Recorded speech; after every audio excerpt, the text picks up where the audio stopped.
Welcome to F101 with Friends, your pit stop for all things Formula One.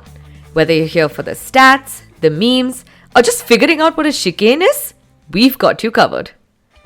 Buckle up, because the fun starts right now.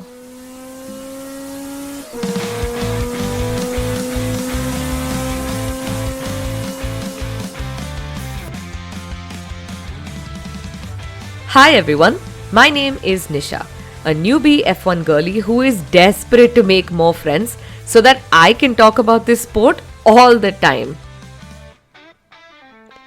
Each week, a new guest will join me on this journey, from seasoned F1 fans to other curious newcomers, and we will explore what it is about this million-dollar sport at gravity-defying speeds that we just can't stop watching. We'll try to break it all down in a way that's fun, relatable, and hopefully try to explain some of the tech talk. Without further ado, let me introduce the first guest of the first episode. Now, I searched far and wide for the perfect first guest on the first episode of F101 with Friends. You know where I ended up?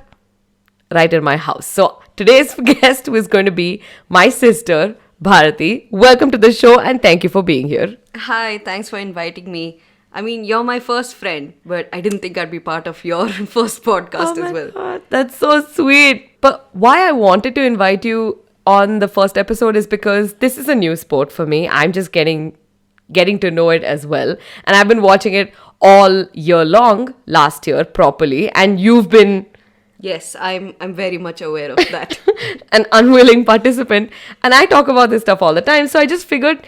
if you can pick up stuff about this sport just from not even fully watching it, I'm sure that other people who are new and interested and want to follow the sport, it'll be easy for them to pick up as well when they have the basics.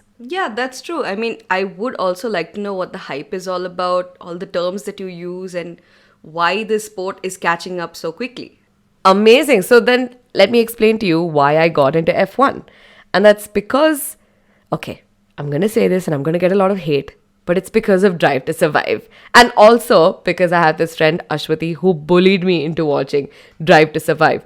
But the thing is, while Drive to Survive covers all plot lines and character arcs and looks at the politics of things, she was there on the side just sitting and explaining, oh, this is what they mean by this. This is what happened in that race. This is what they mean by qualifying and first practice session and things like that. So it gave me a holistic view of the sport itself. It sort of showed me that this sport is truly a team sport, right? It's not just about one athlete. So that's why I like F1. I'm not sure if you like F1, but I'm assuming you like the drama behind it all. Oh, drama 100%. Everyone loves drama. So this is the first episode of the podcast, and I'm assuming we're going to need to do a lot of context setting. Where would you like me to start? What would you like to know? First things first is, why is it called Formula One? Okay, good. So Formula One is the pinnacle of motorsport. It's the highest class of international racing for a single-seater Formula racing car. So let's break that down. The term Formula, it means a specific set of rules around engine capacity, weight, and aerodynamics. In this context, the formula represents the technical specifications that each team must have when they're designing their cars for the competition. So this is to ensure that there's a level playing field, which allows various teams or constructors to showcase their engineering capabilities within a specific set of rules. This also means that with every era of regulation, every constructor is trying to find the limits of the rule book. That's why when someone cracks it, you'll see a period of domination, like when Lewis was with Mercedes. Mercedes understood that era of cars, so they would win almost every championship. Right. So 2025 is actually the last year in one set of regulations. Okay, so that means every team has done the best evolution that they possibly can for their car for this era. Okay. Which is why it's so competitive this year. And we saw glimpses of that last year with 7 different winners and things like that. And 2026 is going to be the new regs. So there might be just one team that absolutely cracks it, or we might see more battles on the racetrack. So it's sort of like finding loopholes and then working with that? Yes, exactly that. That's the entire job of a team of constructors, finding the loopholes in the rules to make their cars go faster. I have cracked Formula One. Good job. So, the use of the number 1 in Formula One highlights its stature as the pinnacle racing sports among the other single-seater championships. So, you have Formula 2, Formula 3. There's also regional competitions like IndyCar in North America or Super Formula in Japan. Now, the drivers must have a valid FIA super license to race in Formula 1. To qualify, drivers must accumulate at least 40 license points over a 3-year period in the lower racing categories. So some of these series that I talked about, like F2, F3, F4, they're actually feeder series, which means that you'll see people rise through these various competitions to reach F1. So some people that you see in F1 now would have been former F2 champions. Okay. But all of these F2, F3 races have kids in them. So is there an age limit? Good point. So there is an age limit now. 18, you have to be 18 if you want to be in F1. However, the current world driving champion Max Verstappen was 17 when he first joined F1. And he had a super license before an actual license. His dad had to drive him to the races so he can compete on track. Wow, that's crazy. So how did the sport come to be? Right? So before being officially recognized as Formula One, this was called the European Championship Grand Prix Motor Racing, or simply Grand Prix Motor Racing. So there was this Association Internationale des Automobiles Club Reconnaissance, or the AIACR, which used to be the sports governing body. And between 1931 and 1939, they hosted the European Championship, which at that point was considered the World Championship. So they had a very strange scoring system. They would award 4 points to those who completed more than 75% of the Grand Prix. And then it would slide up to 7 for those completing 25% or less. So essentially, the driver with the lowest score was the winner. The championship then ended in 1939. Do you have any wild guesses why? Think of the year, 1939. Oh God, do I want to say a world war?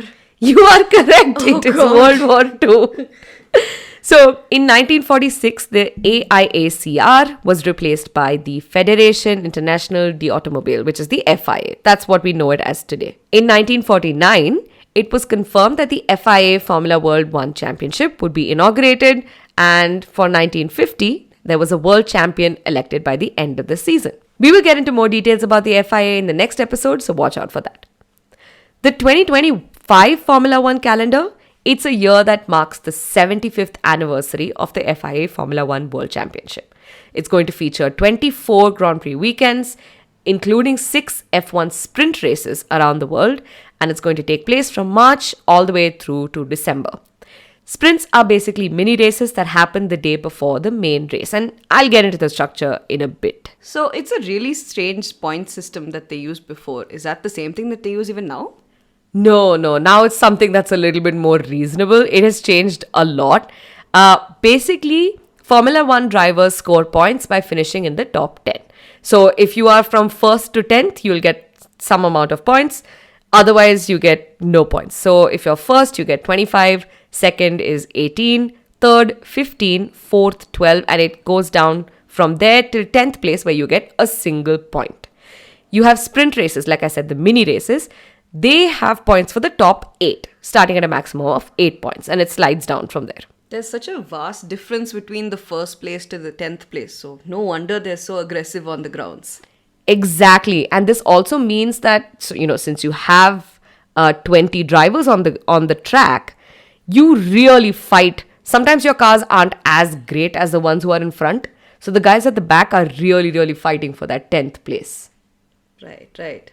That actually sets us up really nicely for me to talk about the championship. So, there are a total of 10 teams, 2 drivers each, making up the current Formula 1 grid. Each team also has a reserve driver in case someone needs to take a break or someone's fallen sick. And sometimes those reserve drivers are even F2 drivers, and they can be reserved for 2 of the sister F1 teams. There are 2 main championships that are won based on how many points you collect. The drivers compete for the Drivers' Championship, and the teams fight for the F1 Constructors' Championship. This also means that suppose there's a driver that wins the maximum number of points and he wins the Drivers' Championship, it doesn't mean that his team also wins the Constructors' Championship.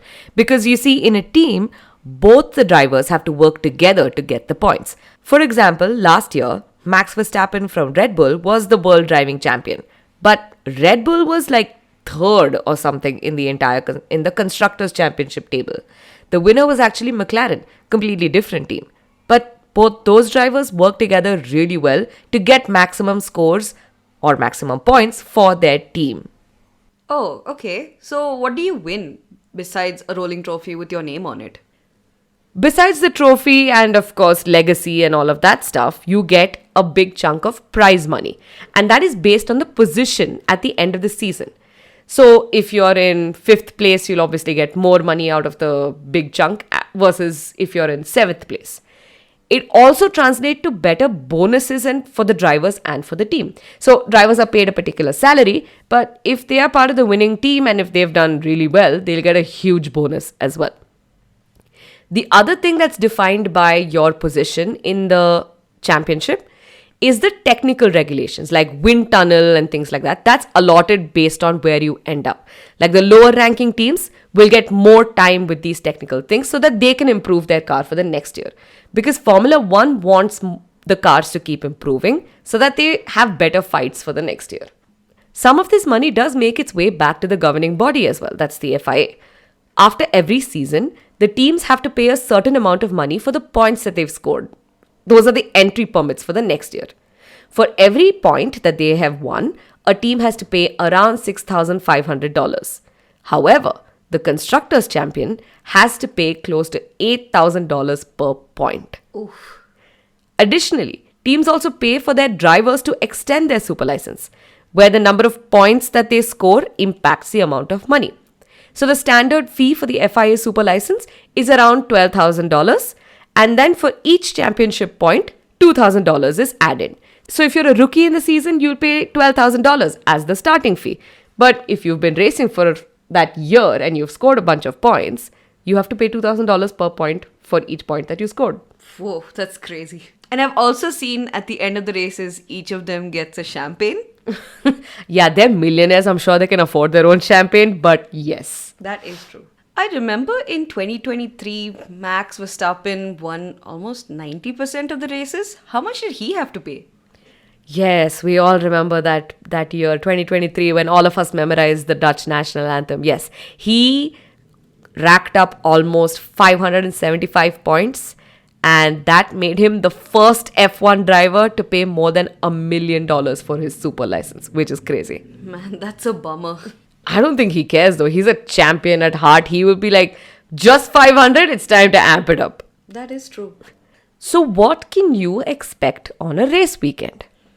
So I expect you wearing your race week t-shirt with all your laptops open on the Friday, Saturday and Sunday that's there. So is it 3 races that you're watching? No, I wish they were doing 3 days worth of races. The drivers might die, but that would have been a fun thing for us to watch. So a Formula One race weekend typically spans 3 days from Friday to Sunday. Thursdays are the media days, so that's when you'll see all the interviews and the marketing stuff that they film for their pages. Fridays are typically practice sessions. You have free practice 1 or FP1. The weekend kicks off with about 60-minute sessions where the teams fine-tune their cars and the drivers familiarize themselves with the circuit. On the same day, you'll have FP2, which is another 60-minute session, allowing for further adjustments and data collection and also building out race strategy. Saturday, here you have one last free practice session, which is FP3. This is the final 60-minute practice session for last-minute tweaks, any performance evaluations. At this point, we have parc fermé, which means that any changes to the car after this will mean penalties for the driver and for the team. On Saturday, you also have qualifying, which is a 3-part session and it helps to determine the starting grid for Sunday's race. So this is divided into Q1, Q2, Q3. Basically, the drivers get on track and they try to set the fastest lap. Whoever is the fastest obviously gets pole position or P1, and then the second gets P2, third gets P3, so on and so forth, right? There's also another layer to that. Q1 is the first session where all 20 drivers participate. And once they have the top 15, whoever is at the bottom 5, they are eliminated. That's their positions. Then you have Q2, the remaining 15 compete. Again, the slowest 5 are eliminated. Q3 is when you have the top 10 battle for pole position. So is it 3 races? No, the drivers and teams can start at whatever times that they want. It's about how quickly they set the fastest lap. Like they'll say qualifying session starts now. You then send out your cars one by one, making sure that each of them have enough space so that they can go and take the fastest lap. Usually, what the drivers do is 3 laps around the circuit, right? The first one is the warm up sort of lap where they make sure that they bring their tires to temperature, where they sort of get like power into because it's a hybrid car, right? Right. So they get power into their electrical system, and then they actually do a lap to set their time. That's when they will push themselves and their car to get the fastest time. After that, they do a cool down lap to bring everything back to normal. And either they go back into the pits and figure out, okay, what have I done wrong? What have I done right? And then they try again. So all of these sessions are timed. So within that time, you have to try and get the fastest lap. So it doesn't matter how many times you do it, you just have to do, even if it's one but it's the fastest, it's still okay? Yeah, exactly. Okay, got it. Then on Sunday, you have race day. This is the Grand Prix day, the main event where the drivers compete over a set number of laps, typically lasting for about an hour and a half, provided there are no incidents.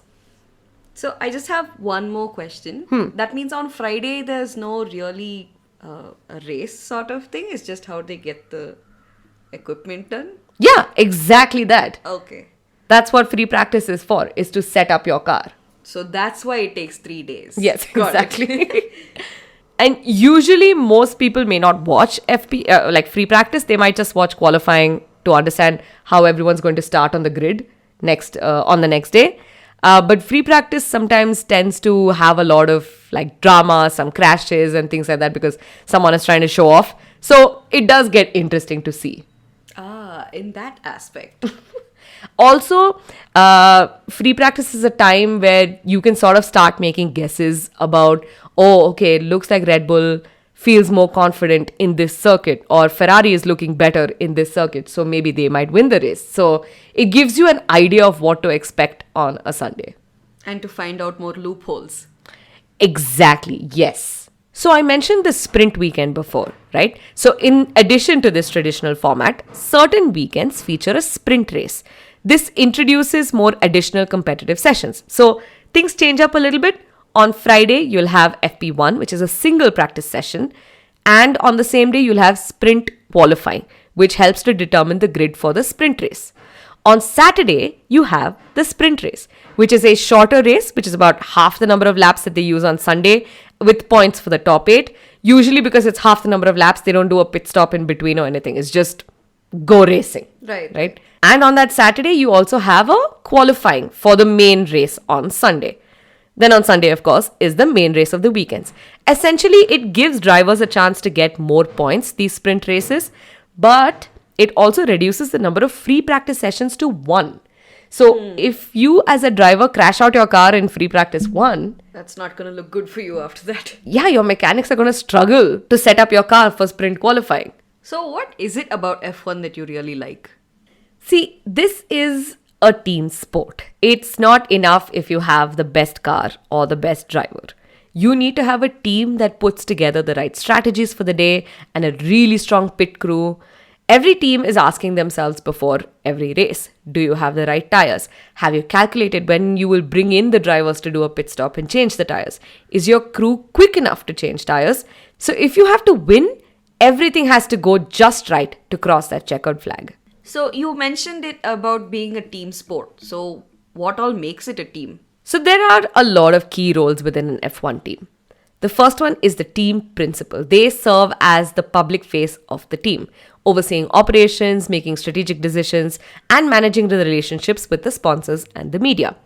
They are the one who get the money that helps you build more parts, invest in innovation, and pay for good drivers and staff. Oh yeah, I've heard of this. I mean, mainly from Instagram. But is it someone like Toto Wolff? Yes, he is the Mercedes team principal.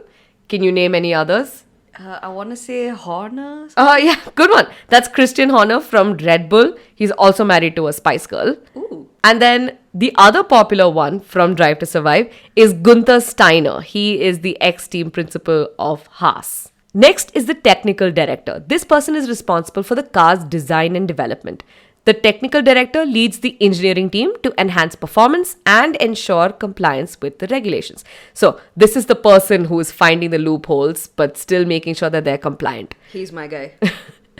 This person's role becomes very important in 2026 with the new regulations. In fact, since Jan of this year, they are probably going to be the busiest people on the team. Is that the guy who they always show with the book on the races? Yes, exactly. That is Adrian Newey. He used to be the aerodynamicist for Red Bull, but now he has moved to be the technical director and co-owner of Aston Martin in Formula One starting 2025. He has had an illustrious career. He's designed like 14 championship winning cars. Next up is the engineers.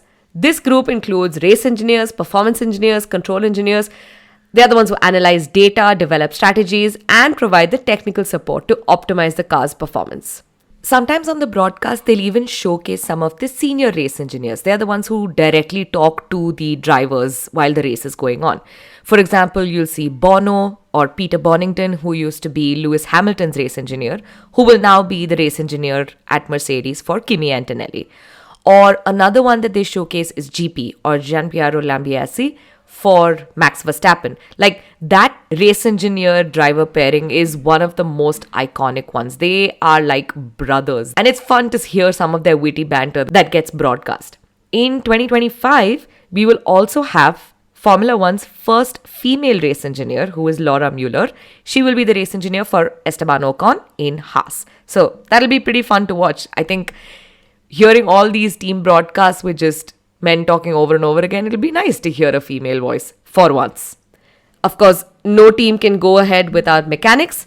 They are the ones who are tasked with assembling, maintaining and repairing the car and ensuring that it's in an optimal condition for each session. The cars are transported across the world in parts and actually built in the garages every weekend. So if someone crashes their car in the free practice, then these are the guys who will be overworked? Oh my god, yes. Shout out to the crew at a smaller team like Williams. They had to put together their car 16 times last year. It's almost like Sisyphus at this point.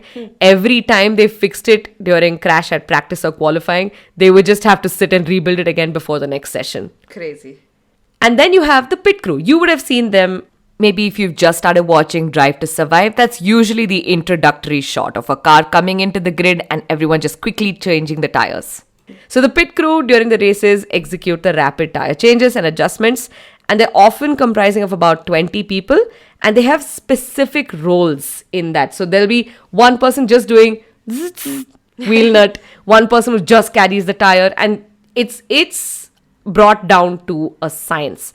So much so that in 2023, McLaren had set the record by changing the tires in 1.8 seconds. But do you know who the fastest was in changing tires? McLaren, I just said it. No. Almost, but no. It's actually for McQueen and it was Luigi. Of course. Yes, we needed a Cars reference here. The team also has data scientists. They are the ones who analyze vast amounts of telemetry, performance data, and they are the ones who inform the strategic decisions and enhance car development. Finally, beyond the technical roles, teams also have professionals in marketing, finance, logistics, and human resources, all contributing to their overall success. Now, this has been an info dump about F1 without actually mentioning any of the teams. So, you've heard me talk about the teams all the time. Can you guess them all? I can try. So, first I want to say Red Bull. Okay. Can you guess the drivers? Ooh. I would say maybe Max Verstappen. That's an easy one. Yes. And Liam? Yes, good. Now that you started with cars, Liam Lawson is actually a huge fan of cars. That's the video that I showed you a couple of days back with his birthday and him getting a Cars card for his birthday. Yes, so Red Bull Racing has Max Verstappen. He goes with the number 1. Used to be 33, but if you're a world driving champion, you get to put number 1 on your car, and he likes that. That's cool. So there's Max Verstappen and Liam Lawson, who goes with the number 40. Fun fact, Red Bull actually holds the record for the most dominant F1 season in history, which was 2023, winning 21 out of 22 races, thanks to their revolutionary RB19 car, which was designed by Adrian Newey. Shout out. Verstappen holds the record for the longest winning streak in F1 history, winning 10 consecutive races in 2023. This is the reason why most of us know the Dutch national anthem by heart, or we've heard this very popular song by this one group called Carte Blanche. Do you know what the song is? Do do do do. Max Verstappen. Yes, exactly that. I'm aware. So when we do the episode on Red Bull, we will of course talk about Max and Liam, and we will not miss talking about Sergio Perez. He is the person who helped Max win his controversial championship in 2021. For more information on that season, please go watch Drive to Survive. Next team.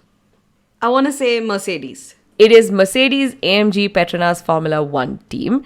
Their drivers are George Russell, running with the number 63, and Andrea Kimi Antonelli, running with the number 12.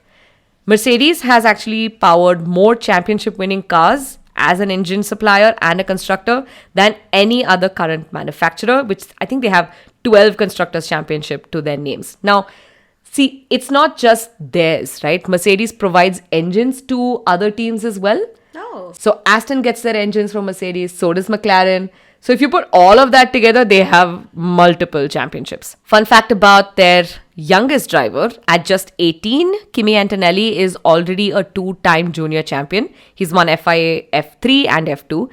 And he has a reputation for some insane overtakes, and he's been compared to Ayrton Senna, who is considered to be a god of the sport. And we will do an episode dedicated to him once.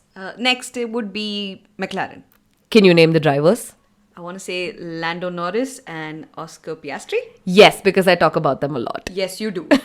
So Lando Norris goes with number 4, Oscar Piastri number 81. This duo, both under 25, are the youngest and most promising driver pairings on the grid. They were the 2024 Constructors' Championship, which McLaren won last in 1998. It's been 26 years. Well, the last time that McLaren won a championship, neither of these drivers were born. Wow. Of course, how could I miss out Ferrari? Yes, I was wondering when you'll get to the red car. Scuderia Ferrari has the drivers Charles Leclerc. Yes. Who drives with the number 16, and Sir Lewis Hamilton driving with the number 44. Ferrari is the only team to have competed in every F1 season since the championship's inception in 1950.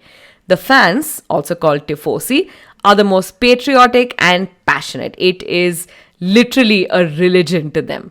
Forza Ferrari sempre. Talking about the drivers, Charles is often referred to as Il Predestinato, which means he is destined to bring back the championship after 2009. Wow. Lewis Hamilton's move to Ferrari marks his first team change in over a decade. He is a legend of the sport, and like every F1 driver, has always had the dream to drive in red. What about El Padre? Are you talking about Fernando Alonso? Yes. Okay, so Fernando Alonso and Lance Stroll drive for a team called Aston Martin Aramco Cognizant Formula One team. Just ignore all the sponsors and just call them Aston Martin.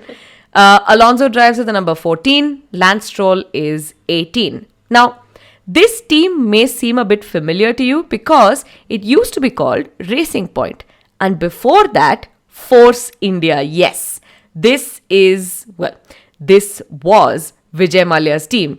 And you can still see that man at the UK race, by the way. Shouldn't someone alert the authorities for that? Man, this is not that kind of podcast. This is an F1 podcast. Fair enough. So Fernando Alonso at 43 continues to defy age, extending his career as one of the oldest active drivers in F1 history. The team is owned by Lawrence Stroll of Aston Martin, making Lance a nepo baby. Well, so is Verstappen, right? True, he is, but I feel like he's really proved his place in F1. Lance still has to get there. What about that team which had the Deadpool Wolverine paint on it? That is the Alpine F1 team. The reason why they have that is because they have investors like Ryan Reynolds, Rob McElhaney, Patrick Mahomes, Travis Kelce, and there's so much more. It's a proper star-studded team. So the Alpine drivers are Pierre Gasly running with number 10 and Jack Doohan running with number 7. This team was actually originally called Renault and it's partially owned by the French people. I should add here that Jack Doohan might not hold his seat for long because Alpine just signed this crazy Argentinian rookie named Franco Colapinto as a reserve driver.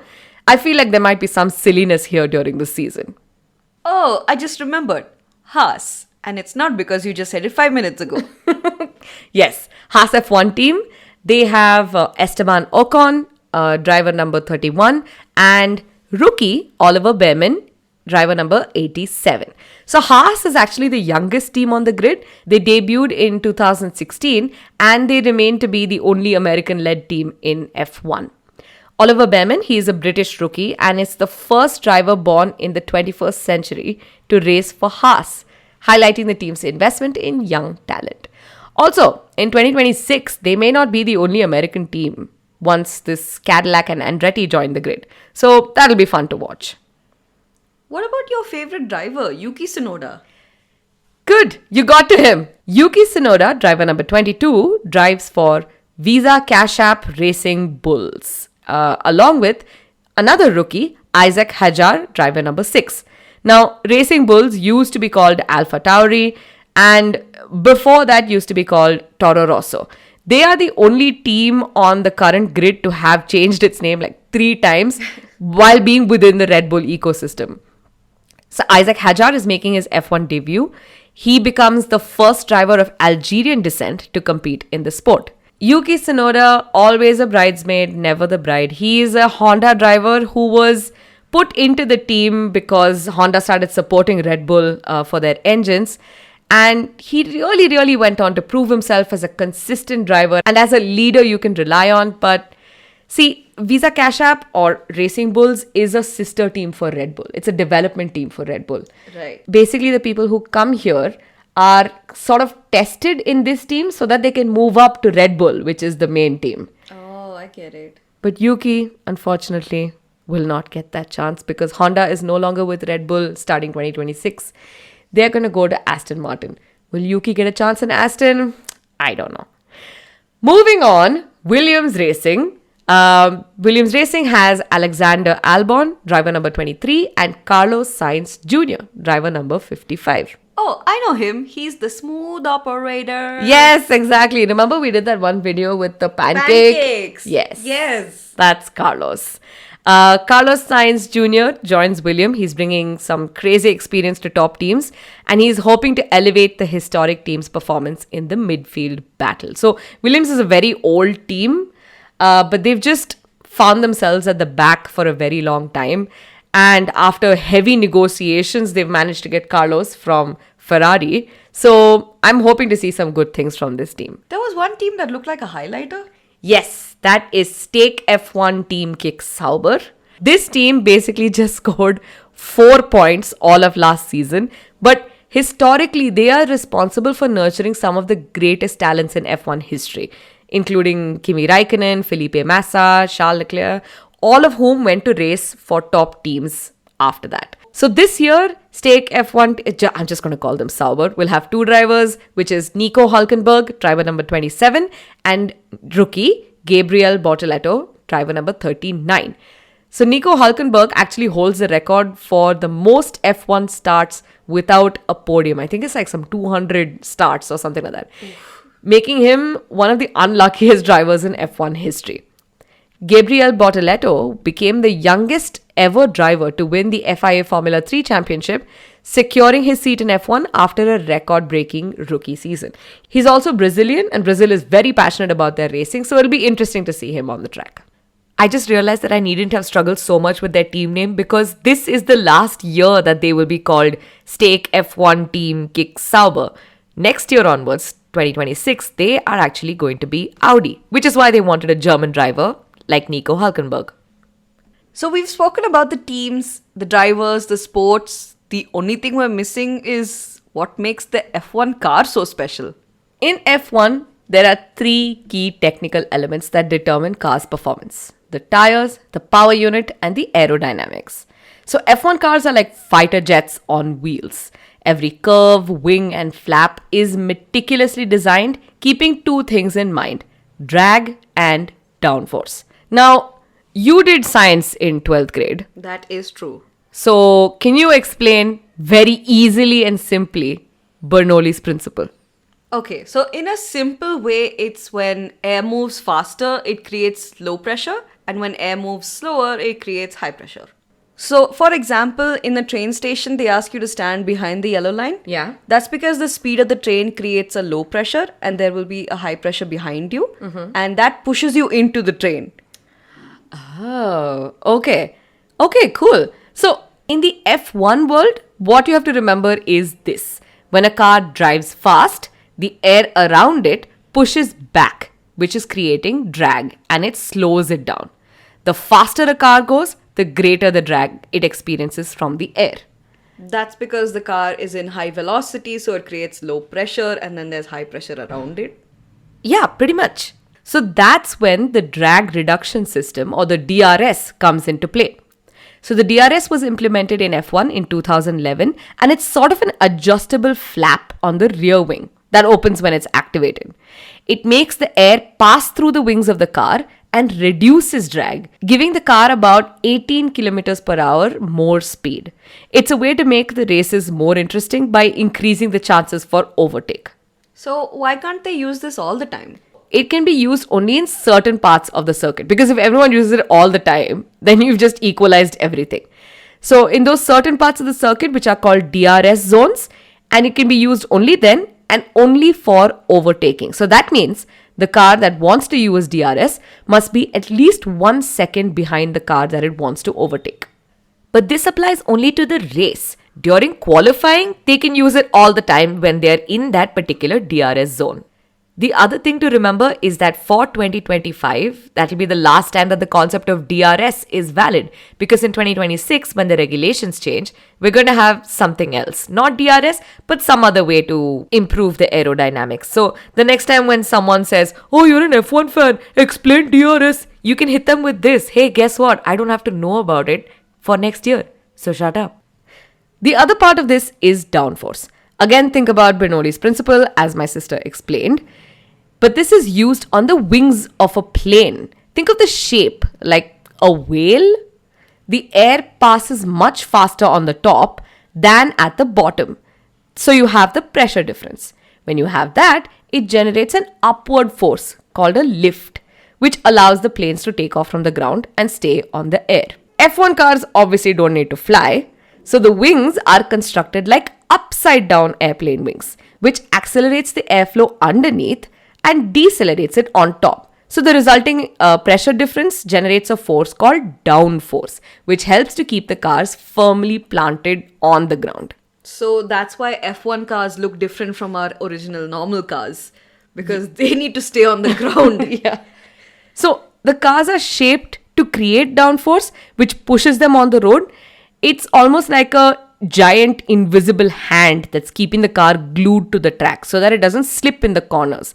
That's why they can take those sharp turns at crazy speeds without losing control. The next time when someone accuses you of saying, "Oh, F1 cars just go round and round," they don't. That's the whole point. The whole point is not the speed that they have on the straights, is how well they can take the corners. That makes sense. Maybe I shouldn't accuse you of that. So remember when I mentioned that teams get different times on the wind tunnel? This is why it's important. Each team has to test their aero package in the wind tunnel to see if what they designed actually works and doesn't just like bounce on the track. The wind tunnel essentially simulates airflow around a car, so then the data scientists can take a look and see, oh, what is actually helping us go faster and what is causing some more drag. You'll see the differences in aero in the cars in their front wing, side pods, rear wing, and if someone crashes the car during practice and it has to be lifted up to be removed from the track, you'll see the aero on the design of the floor as well. That means the other constructors will get a chance to see what your aero looks like. And that's why it's not good to crash during free practice sessions in a tiny circuit where they can't just move your car. Like Monaco, for example, because it's a street circuit, they have to airlift your car. So anybody who crashes there, their entire team looks at them like, "You loser." The other thing about F1 cars that make it special is the power unit. Modern F1 cars are powered by a hybrid turbocharged V6 engine, which combines a traditional combustion engine with electric motors. The system recovers energy from braking and exhaust heat. So you'll see that some red lights flashing at the back of an F1 car when they're on track. That means that they're harvesting power for their battery. To the driver in the back, that means the person in front is not going at his top speed, so maybe you can overtake. F1 uses Pirelli tires, which are incredibly sensitive and play a key role in race strategies. The teams choose from a range of tire compounds, hard, medium, or soft, and that determines the grip and durability that the car will have on track. Drivers are constantly managing tire wear while racing at the limit. There's also inters and wets for when it starts raining. These have grooves in them to give them some grip on the track. The other tires, they don't have any grooves, and they're sometimes referred to as slicks. So what are these cars even made of? So they're almost entirely made out of carbon fiber. That's a material that's incredibly lightweight and strong. The entire chassis will weigh maybe around 35 kgs, which is pretty light for a car. So people can pick it up? Yes, you can. If it doesn't have any engine and stuff, you can just roll it out. That's crazy. F1 cars are also equipped with thousands of sensors that monitor every aspect of performance in real time, from engine temperature to tire pressure. The teams receive this data instantly and they use it to adjust strategies mid-race. So all of this data which they monitor is called telemetry. The F1 cars are really one-of-a-kind machines. And unlike other motorsports, each F1 team designs its own car. So that means no cars are the same? Exactly. So because of that, it leads to a lot of strengths and weaknesses, like the Red Bull's aerodynamic advantage or a Ferrari's engine power. That's why you can't predict which team will win which race, because it has to be suited to that circuit, it has to be suited to that place. It's a lot of interesting things to watch out for. Okay, I think I'm slowly starting to understand why you're so interested in this game. Oh my god, this is amazing. Okay, good. So I know this was a lot of information. So I'm going to wrap up the first episode of F101 with friends.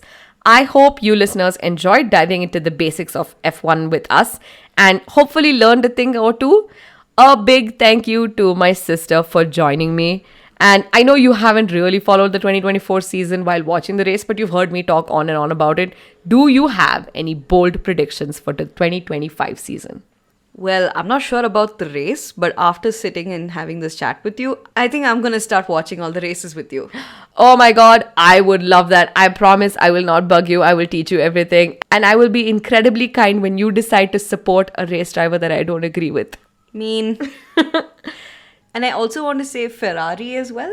For constructors? Yeah. I can see that happening if they get their act together. They tend to be a little crazy with their strategies. But you have Lewis Hamilton, you have Charles Leclerc. Charles is insane on one lap pace, which means his qualifying is insane. Lewis is Lewis. He's incredible. Of course. As long as he is comfortable with that car, because this Ferrari engine is new for him. That's true. He used to be in McLaren and then Mercedes. And both of those are Mercedes engines. So this is a completely new system. Right. Basically, the 2025 season is going to be an exciting one and definitely something to watch for. Speaking of what's ahead, next episode we'll explore the forces behind the scenes of F1, the FIA, FOM, GPDA. Yes, I know they all sound like letters to you, but it'll make sense next episode. To our amazing listeners, what do you think? Drop your hot takes in the comments, send us a message, or tag us in your wild predictions. Don't forget to follow, subscribe, and share F101 with friends, because this community is just getting started. If you have any queries or you want to be a friend on the pod, please reach out to me on Instagram. The link is in the description. Thank you, Bharati, for joining us today. I've been your host, Nisha, and I'll see you on the next episode of F101 with friends.